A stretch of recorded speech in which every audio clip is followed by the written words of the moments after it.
I would definitely throw my hat in as a DM to lead you all in a what was it, class warfare? The class warfare. Class warfare, yeah. Yeah. Oh, Which I always thought was a, like allow a me witty to title jot that also. down. Yeah. I because that's definitely something I love to do. When I used to make more DMs Guild products, the playtesting was always some of the funnest parts. Like I made a classic Dragoon Final Fantasy VII and Tactics subclass where their whole thing is jumping. So if you put them in a field, they're not great unless something's flying, and then there's a special like pole vaulting ability where you can stab something and flip up over it. But putting them in a forest where they can jump on top of a tree and then fall 30 feet down and deal extra damage, chef's kiss. That's where they're going to shine. Kind of thing. And it's the same aspect. So like if you're doing all barbarians or all bards, it's a very different kind of one shot that you'd be leading them through. Because all wizards was tough. On the first encounter, the owlbear ate well. The owlbear ate well that day. Yeah, that was ugly. Yeah, that was one that was so fast. We ran it twice. We ran the scenario twice, thinking maybe we'd have better luck the second time. No, we did not. And we didn't. We did not. Yeah, we infected got it birds. handed The second time, one person lived, so they could have theoretically drug us all back to town. What tier was it at? Was it like first, second? That one was second. I think it was like tier 2. Yeah, I think it's tier 2. It was an owlbear and some other people, and we took down the owlbear's handlers. It was the owlbear that ate everybody. Oh yeah. That was an exercise where I went down like round 2, if that. I think it might have even been round 1. Like I got severely hammered like the first round and was running away and got hammered on round 2, and I was out. And after Josh, that was it. The hobgoblin. That does not work as a tank, just so you know. That does not work as a tank. Hobgoblin wizard cannot tank. Decisions were made and lessons were learned.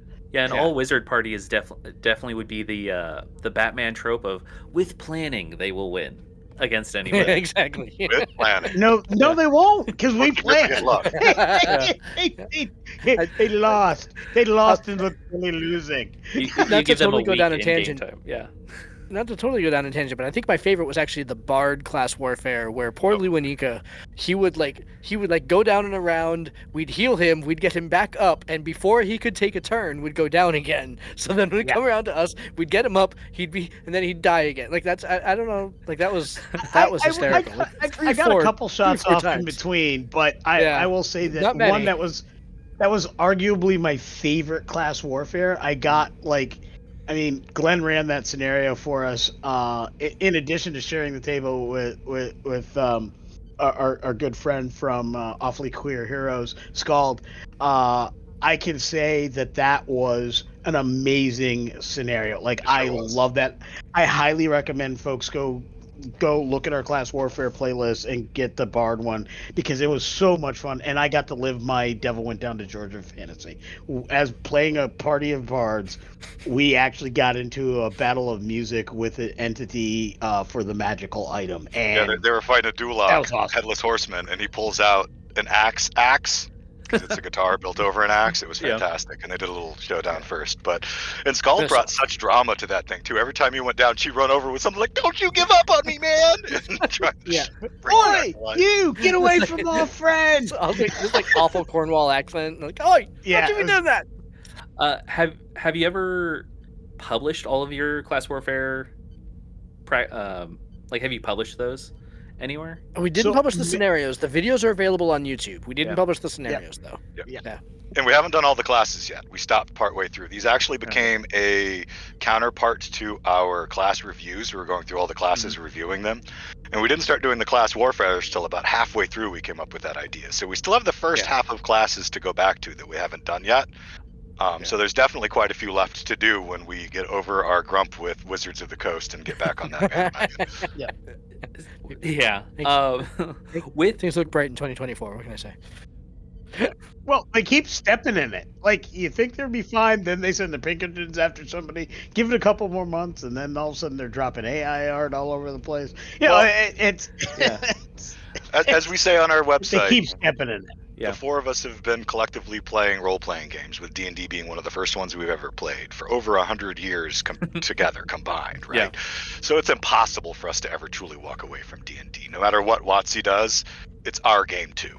Yeah. So to a degree, we'll always do some stuff for Dungeons and Dragons. How can we not? But yeah, at the moment, we'll be back. Poo on them. We're just really mad poo at on them for the moment. Well, and I think that's the thing they forgot is that yes, they help publish the game, but they don't really own it. We, the players, who have fostered it over the years, decades, and whatnot. Because like I've been playing D&D for like almost 20 years now, and it's we make the game go and continue. They just kind of facilitate new rules coming out. Yeah, that's the bulk of questions I had. Did any of you have any questions or final thoughts before I do my outro question? I mean, I just first of all, thank you, James, so much for having us on. Like, it's been we love doing this. We love talking about what's going on in the scene and our little part of it. So we really appreciate the forum to go ahead and do that. So, absolutely, no, it's been a great time. And I will just say, I'll share the thank yous for you for giving us the opportunity to come talk about our project and the projects and what we do. I love sharing space with other content creators. It is probably one of the most edifying pieces of what we do is getting to talk with other creators, share that headspace with you, and realizing, we are doing something that's cool and we're on the right track. And I know that just based on the questions you've asked, the environment you've provided, and kind of that shared vision of games and gaming and that worldview, that we can do this better than it has been done in the past, but we just got to keep doing it. And I love the fact that you gave us the vehicle to say those words. Well, I was so excited that you all had reached out and wanted to do this because I haven't gotten a chance to talk to other people who create actual rule content. Like some people, there are some people that have, but that mindset of how you actually create something that then you have to package and send out or you're selling to people is a unique one that I think a lot of people glaze over when they're homebrewing because they're like, I'm just going to homebrew this thing, and if it works, it works. If it doesn't, it doesn't. I'm not I'm not going to sell this on DM's Guild or publish it. But to have like a 3 individuals who think probably at the same level I do when they're making content, like, okay, well, I'm going to dial that back. Instead of a D8, it's going to be a D6, and as far as power scaling, once you get to sometimes we're talking each other down from that D8 to that D6. It's great all the way up to second tier, then it falls apart in tier 4 or 3. Kind of mindset is it's one that like is key when making new content, especially when you're learning different systems, and that's why it's great to have you all here, and I can pick your brains. And I'm sure someone else out there who watches this is like, I'm making a D&D content thing too, and I really want to do that. Oh, this is great. I have to laugh, if only because so right now with the book, we're going out to other shows to go ahead and say, hey, can we come on and talk about the book, right? I made a post earlier on a Discord channel, a Discord server, saying, hey, we'd love to go on shows to go ahead and talk about our book, but we also love talking to creative types also. So if you're a creative type and want to come on our show, drop me a DM. The number of DMs that I got within 30 minutes of asking other people if they wanted to come on our show to talk about their thing, I still have not had the chance to get back to everybody. I'm going to be replying to people for the next month. It's crazy, which is it's a good problem to have. Our content calendar is set up for the next little while. Exactly. We're not going to have trouble finding episodes. Not going to have trouble finding episodes. Exactly. Yeah. Not that we ever do. Yeah, I technically closed my books like a week or 2 ago for that same reason. When I was like, hey, I'm going to do like a show where I interview content creators and we can talk about anything. I got a massive flood that I'm still going through. Made the cut. It also helps, having. I don't want to belittle anyone who's starting a new show or anything, but it helps when you have a show that's been around for a while, or you have content that you've worked on, edited, you've fine-tuned and fixed, because that does kind of put you towards the top of the list of people who either I want to talk to or work with or anything. Not to diminish anyone who's starting out, but it's like you don't. Everybody's got to start somewhere. Yeah, you don't have enough content to talk about yet. Let's get 10 episodes in. Yeah. I will be the first to admit our first couple episodes, before we had our sound, before we had our editing process, hell, the first year and a half, I didn't even edit because I didn't know how. Yeah. These are all things that we are self-teaching ourselves and tools that we are learning as we go and skills we're picking up. I think Josh actually is the one who knew all of those things, by the way. I was going to say, wait a minute. I'm not self-taught. I have a master's degree. He's got a degree in this stuff, right? Josh is the tech guy. Yeah, but the tech guy, the music guy, like so many hats. I don't even wear hats, but but I would definitely say our ability to be entertaining on somebody else's show, talking about what we do in the first 3 months, would have been significantly limited. Like, I still would have cracked great jokes. I would have said something funny, and I would hope I would be engaging. Your audience, please tell him we were engaging. Yeah. I beg of you, tell him we were engaging. But at the same time, it in no way, shape, or form would have been the same kind of show that we are capable of doing now, nor will it be the same kind of show that we'll be capable of doing a year from now or 2 years from now. Yeah. Like, we get better because we keep doing it. It's like playing this game. So if you're brand new and you're out there playing this game, don't sweat it. It gets better. Yeah. Whatever your first character is, as cool and as much as you will remember it, it will not be as great as one of your 20th or 30th characters. Oh, yeah. It just won't. You'll be better at the game. You'll be better at doing the thing. And sometimes you go back and you recreate that character from a gazillion years ago just to make him cooler now with what you know about story, etc. And on that same vein, we're actually looking at, and we've been talking about it in our internal meetings, going back to those early episodes and picking a couple that we really enjoyed, but we think we could do much better service to now. Yeah. Because we know so much more about how to cover the topic, how to break down a subclass, how to dissect the rules of the game. Like, our technical, not just our technical knowledge, but our podcasting knowledge and, public speaking has all just come, and our sound quality has all just come up so much that we could take a couple of those and spin them back out into an amazing episode. Not that they were bad the first time. Yeah. Yeah. No, but there's a few points we 4-hour missed conversation on backgrounds was fantastic. I mean, everybody loves a 4-hour discussion on the concept of backgrounds, right? Like, that's. Oh man, that's the thing that I would. Actually, I did love the length of that one. It's just the sound quality was really, really hard. Yeah. Oh man, it's hard. we could be here for a couple more hours if we wanted to have a conversation about how 5e should change backgrounds and actually make it useful and story driven instead of just something people throw away. Like, I used to be a noble, and now I adventure. yeah. I lived in. But how can a first level character be a noble? That's I used to be an adventure till I took an arrow in the knee. I lived in the lap of luxury, had servants and all that. By the way, and now I'm fighting goblins on a roadside.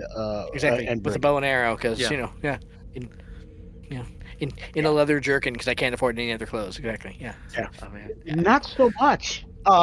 I largely think Tales of the Valiant is going to do some great heavy lifting there. They actually just announced an upcoming Kickstarter as well with some things that'll help in that regard, specifically about nobles, actually. Yeah. That I'll be looking forward to. So I think there's some things there, but honestly, I think a lot of it is the things that we're bringing to our game. I think that's where factions come in, because I don't think that backgrounds are very useful. So I think the work that the mechanical background did, which is not much, is going to be, at least in the games I play in, largely replaced by factions. Mm-hmm. And you could, in a standard 5e game, you could honestly eliminate a background altogether, pick a faction, and just say, by the way, pick 2 extra skills, pick an extra tool, or a language. Yeah. And the faction will be better and more meaningful to your gameplay than the single background that existed. Now, we intend to add backgrounds that will go with that, but they're not. Fair. But it's because they go with that that it'll have that weight. The backgrounds that we write thus far, like, there's a number of backgrounds in Traveler's Guide to the Multiverse that we created. We take our backgrounds for 5e styled backgrounds the next level, in our opinion. There's more lore related directly to how your character may see it. Often there's guiding questions saying, how would this have affected your character? Or, you know, and things like that. And even when you get down into the bonds and flaws, which you read all of, those tend to be specialized to the background instead of just the genera ones. So, I mean, you can take it further with the 5e system, but yeah, the way they're breaking it out in Tales of the Valiant, and I suspect we'll see similar in Dragonheart and some of the other 5e ports that are going to come out, I think is going to make a big difference. And maybe WotC will pick up on the changes themselves. Oh yeah. Yeah, I have one that I've been kicking around where it's more geared for NPCs. It's just NPC backgrounds, but make them more like almost player characters, but they max out at 10. But then you can do like 3 of them, and it doesn't really matter. They're not going to ever be OP compared to a player. But like, you know, if your character is a blacksmith, you should have some kind of special ability besides tools. Blacksmith tools. If you're like I was a master tier blacksmith before my whole family was slaughtered by goblins. And that's why I adventure now. It's like you should have some kind of skill, like the myths and stories going to call back to that between the Masamune and Muramasa swords of Japan, where it's like the swords themselves had an like imbued quality from their creators. Why can't you as a blacksmith, every weapon you make has some kind of imbued quality, whether not like mechanically going to help you out, but like makes you more aggressive, passive. Like if you don't draw your weapon, you get a social boost of some kind. All right, I'm going to jump over this rabbit hole for just a second, but I'm going to go ahead and acknowledge that I'm jumping over it. Yeah. This is why getting rid of the concept of masterwork weapons from 3rd edition when they went to 5th edition is awful. Because a blacksmith should be able to make a sword that is balanced to his own fighting style, or it should be the size of their grip, everything like that sword should be. A blacksmith who knows their craft can make a sword that is perfectly suited to them, and that's what masterwork was. Yeah, and a +1 wasn't that big a deal. Rid of that. No, it really wasn't. Any artisan should be able to make something at a quality beyond what other people do. Yeah. Right. If they are experts in their class, 3.5 had the NPC classes. There were several of them, and then Mongoose had a couple others or whatever. But you should be able to take those and do those things. In my homebrew games, I have continued masterwork. I've often said, "Yep, it was made by so and so. It's a +1. It's not magical, but it's better than anybody else's. Its value is worth twice what it normally would be worth." And I continue to do that because it's something they should have never taken away. It's something I definitely keep in my games. We haven't published anything with that yet. We did actually, but you created the sword, the Blade Master's sword maintenance kit with the whetstone and the oils and everything. And if a person proficient with that kit uses it to maintain their blade once a day, it gives it that +1.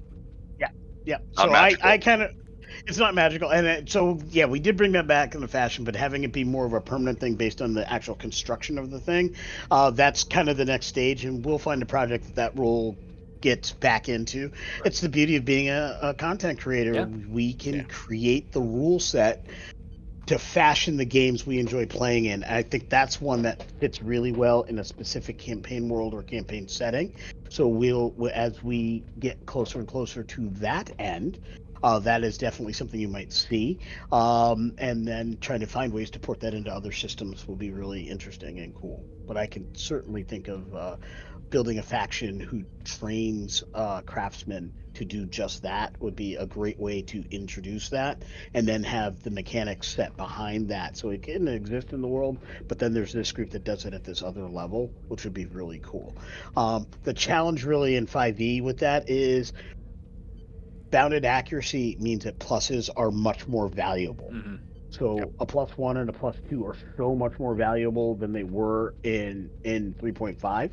And so it is harder to say it gets this, and I think there's a way to do that maybe it's not a plus, but it has something else that will work. Has a ribbon ability instead. Yeah. Giving something a tagline like keen, or whatever leans right into what you were saying. This is a master who makes the keenest blades in the land, so all of his blades, they're worth double, but they all have the keen trait, or they all have this other trait. So I think building out a trait system for your weapons, and it's kind of already in 5e, but really narrowing that down, and perhaps even creating some additional traits that maybe currently don't exist, is really the way to go with that. And I think that's that, along with the kit that we just did in the project before, in the last project, is really the nice trade-off there. You should write that down, Lewanika. Like it already isn't on our Google Drive. I'm on. Okay, perfect. Oh man, Good job. You mentioned ribbon ability, which is like in backgrounds when, like a noble, you can present your letters or whatever to another noble, and they let you stay in their house. Sure. I'm just thinking about that as far as like, craftsman or weapon of some kind is like two-pronged. One is you have a sword, and if someone does a history check, they're like, oh, that sword means that you earned that weapon from that artisan. The Kill Bill style, this is the Hattori Hanzo sword. Like, you don't mess with someone who has that sword. Right. Or on the flip side of that also is, if they don't know it or they fail it, you as the player can tell them what it is. Right. And then you go into a long monologue about, this is a Hattori Hanzo sword that I had to do whatever. Do you really want to challenge me? And then you give them advantage on that intimidate check, and you do that with you might do that with some other, perhaps some other skill or what have you. I was reviewing another 5e port game, and they built into their rules the fact that you can use other stats for different skills, and so that is now they didn't go as far as I want to go with it if I were to ever build our own game, but they went as far as to say it's an optional rule. I want that to be the rule, and at my tables that's the rule. I just tell people all the time, you want to do a skill, if you think there's another attribute that you're doing it with, just let me know, and I'm happy to go that route. You will have to, very much like a Star Trek Adventures game, you tell me your approach, I'll tell you the role to make. So that's, it's why I love Star Trek Adventures, because it is very much that. You just describe how you're going to do a thing, I'll tell you what role to make, then you make the role. I love that style of gameplay. I think an easy example for people is going back to intimidation. It's a charisma based in 5e, so most barbarians, although they should be intimidating, are not great at it by rules as written. So if you say, okay, hey, let's do strength, which is probably one of your best stats, you can use that for intimidation, but you have to do some kind of physical action, whether that's flexing, crushing boulders between your hands, or chewing bullets or something. Flipping the cart and the horse over your head with one hand. Yeah. There was a webcomic or a blog post or something about a half-orc barbarian who used stealth but used his strength score or some variation on that. And so basically, like, the running joke was that when he was trying to be stealthy, that he would just like look at the guards and go like, "Grok not here," and try to go ahead and stealth through intimidation. That. Right? Yeah. That is beautiful. Yeah, it was fantastic. It's like not here. It's like a funnier version of Iron Man. I think the third one, when he just is like wrecked everybody, and then it's the last guard, and the guard's like, "Yeah, man, I never saw you," and just I didn't like them anyway. I didn't like them anyway. He pulled a Dante from Clerks. I'm not even supposed to be here. Yeah. Oh man, I should stop because we've almost been talking 2 hours. I was just gonna say, you've been trying to get to your last question for 20 minutes. Well, no, my outro question. Did someone want to say something? I was just gonna say, at this point we're almost up with AJ Pickett going into a two-part episode or something. I actually might, yeah. That one was fun. That you mentioned, I'm not even supposed to be here today, just so you know, Lewanika, that's coming from Dave at some point in our Savage Worlds game. Excellent.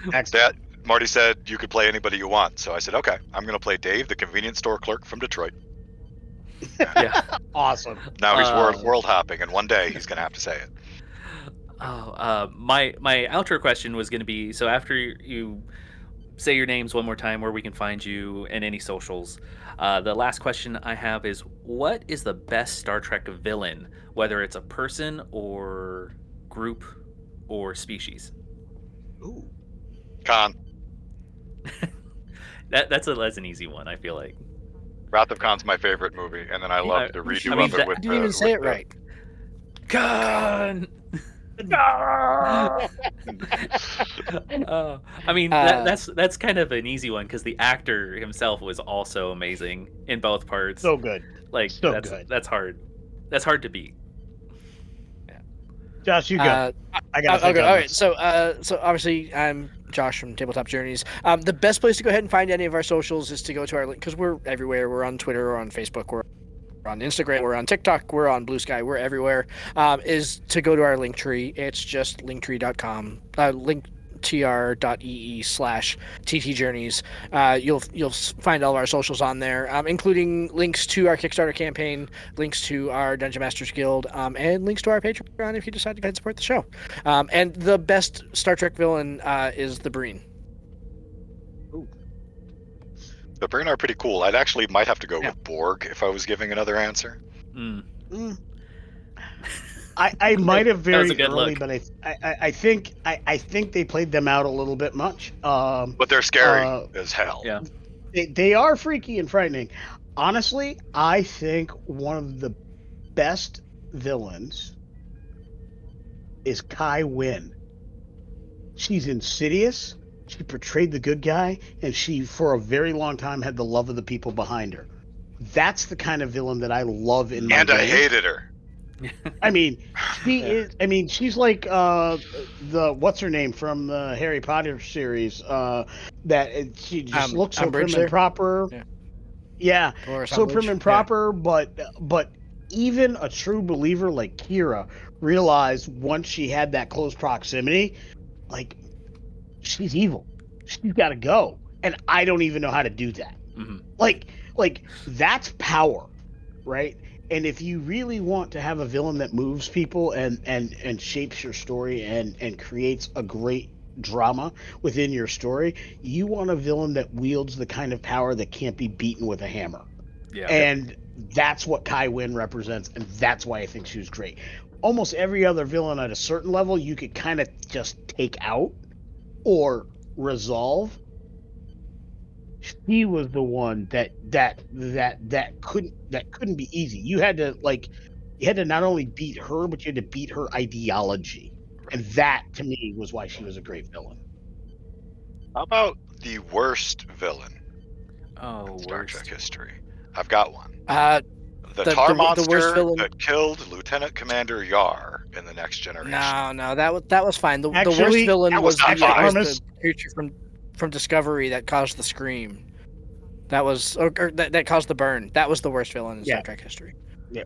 I say that was redeemed because what they did in Lower Decks, and I'm not going to give spoilers, at least gave me some pause to that. And I've largely forgiven Star Trek for what Armis did, because Denise Crosby wanted off the show. So in respect to what she wanted, they just needed a way to get her off the show. That's the way they chose. So not a great villain, but I don't think the worst, even though Yar was my favorite character in season 1. Lieutenant Commander Yar was one of my favorite Star Trek characters ever, despite her short career. I liked her a lot. And the fact that she died just by being... I mean, she's a warrior who sparred with Worf. She was a fighter, and they totally betrayed her character by basically just having it smothered to death by a tar monster with no ability to fight. Just remember, those were the Berman days. And there's a lot of things that happened to female actresses and their characters and the stories that they were allowed to have, not particularly if they wanted to give them. Angered the producers, because she did some things that angered the producers too, and I think that's why her character was treated so crappily. She wasn't just being removed from the show; she was being punished, degraded in the process, almost. Yeah. I was gonna do a funny one, which is just the Tribbles. Oh, I love the Tribbles. It's hard to call them a villain, though. They just purr at you. They're cute. Yeah. I'm surprised no one's. I mean, clogged your Jeffries tubes. Yeah, if Disco it was era Klingons. Yeah. Now, I will say this about Disco era Klingons. I love the fact that they didn't allow a universal they gave us subtitles in some cases, but we just heard the language and universal translators didn't clear a lot of the Klingon language. That made me feel like they actually did a lot for Disco Klingons. That made me feel more in touch with Klingon culture than any of the other series had done. I just didn't like visually how they acted, and I thought it was a bit out of sorts with other depictions of the Klingon culture, which largely should not have changed that much. So, I thought that was interesting. Didn't know you were opening all of that up, did you? No, I thought someone froze. I was like, wait, did someone froze? Nope. I actually just stopped moving. I'm right. Whenever Lewanika just stops talking, we're all surprised. It takes a minute to understand. But that was my outro question. I have no other questions unless I do actually a lot about like game design and building, but that's not why we're here today, and that could also be like a 3-hour. We'll have to have you come on our show. Yeah, we can talk about backgrounds and how to replace them and how to just do a simple I love it. Simple background questions to get your players engaged, and then also okay. Yep. I'll tangent here. My thing I used to do, and I still do when players have time, is I fill out their character sheets for them if they let me, but I for their background part, and I write special bonuses for them if they answer my questions. So it's like, what? I don't want to know what your character was. What did your parents do, like as a profession? Who was your childhood That's a good friend? question. Yeah, like because then that informs Noble, Outlander, whatever, and you can copy those. It's like, okay, so if they let me know my parents were bakers or one was a baker and one was a blacksmith, cool, I'm going to give you advantage on all baked good checks and advantage on certain blacksmithing checks now. If you want to bake something as a character later, you now are proficient to make baked goods. Nice. Just like small little things that like make their character like, oh, did you have any animals? Well, now you have, maybe not, you're not proficient, but you get a +1 on animal handling checks because you are empathetic towards animals or something. Super small things, and that's way more fun and engaging to go back to your collaborative storytelling than just pick a background, pick a class, write me a story, we're good. Yeah. I'm down. Yeah, I like that. I really like that question about what did your parents do. I think that's a brilliant question. And sometimes that comes into my backgrounds, but sometimes it doesn't. It really depends on the character and where the background's going. But like Nigel Cooper, one of my more recent Ranger dudes, I mean, his last name's Cooper because his dad made barrels. Yeah, his dad made barrels. Yeah. Yeah, and that's how one of my characters got the last name Fletcher, was because their parent made arrows. Yeah. And then usually the follow-up question is, are they still alive? Right. Also important because that can impact the story. Yeah. Because they might be a villain later if they are. They might be a villain now if they're not. They might not be a villain, but they're going to be the one that you avoid at family reunions because they're telling you odd conspiracy theories. You put a third box there, living, dead, undead for parents? That's up to the player. I almost broke into a Rob Zombie tune right there. Living dead girl. Pull like a Weekend at Bernie's thing where, are your parents here? Oh yeah, they're over in the corner. Yeah. Dad, say hi. Pulls a string by the front door. Right, exactly, yeah. Love it.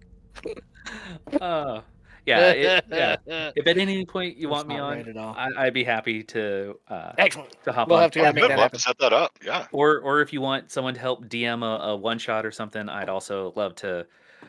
We may have to revisit this. Like that's the We'll have to think about this. I think I think we need to. If we're all missing it, we should do it. Yeah. You heard Pick it here a class, first. bring it back. Yeah. Yep. And the other thing is, there's going to be with TOV coming out in 2024, there's going to be all new kinds of characters to actually to do this with. There should be new. They just released cleric stuff today. I don't know if you saw that. I did see that new cleric stuff came out as well. So, I mean, there's going to be new subclasses that can work, and so we should be able to kind of retest with right, and really just kind of hit him again with another game. And again, we've learned from the last time, so this time we'll do the class warfare first, and then the subclass review second. Yeah.